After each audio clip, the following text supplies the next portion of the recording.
Hey internet, this video is late because I was trying to fix the lighting in this room, but I don't own a lot of lights, so I'm kind of making do with this one desk lamp. It's actually right off to the side, and if I just tweak it a little bit, it gets really bright on one side of my face. Even when I turn it back and then lean in real close, it still has this glow going on.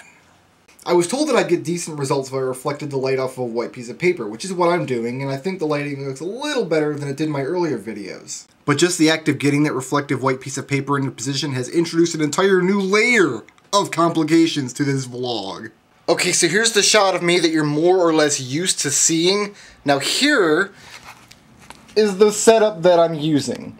As you can see, I've basically just got the camera mount wedged between the futon that I sit on and the wall. So usually it is a solid surface behind that camera mount. The suction cup holds it to the wall and the futon holds the whole thing in place. But with a shiny piece of paper behind it, it slides back and forth. And that's why the background to this video keeps shifting like this. Are you motion sick yet? Should I stop this? And if you ask yourself, well, why doesn't he just shoot these vlogs from his computer? Well, it's because if I do it from one computer, you see a computer desk full of garbage. And if I do it from the other, you see a computer desk full of garbage. But that's kind of characteristic of amateur videos, especially here on YouTube, isn't it? I mean, the vast majority of us are self-taught. We're just kind of picking it up as we go along. And come to think of it, I'm self-taught in most of my hobbies, from building my website to making my LPs to pretty much everything else in my life that I enjoy. Even something as simple as recording yourself playing a video game and recording your commentary over top of it can be difficult when you don't really know much about computers or video codecs, etc.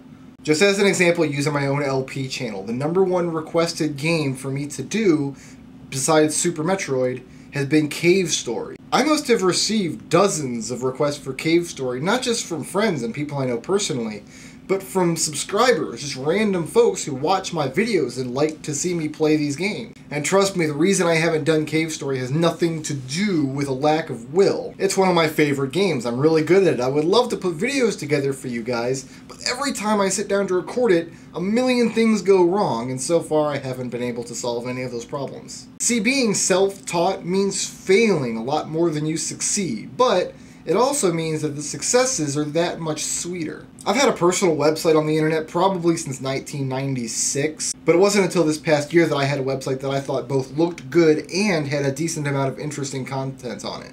But unless you have a great deal of time and money to sink into a hobby like this, you really just have to learn as you go, and every little bit you learn, you get a little bit better. And then hopefully, eventually, you have a product you're really proud of.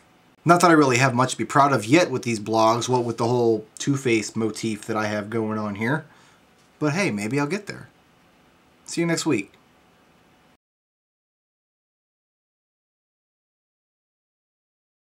Old lighting, new lighting. Old lighting, new lighting.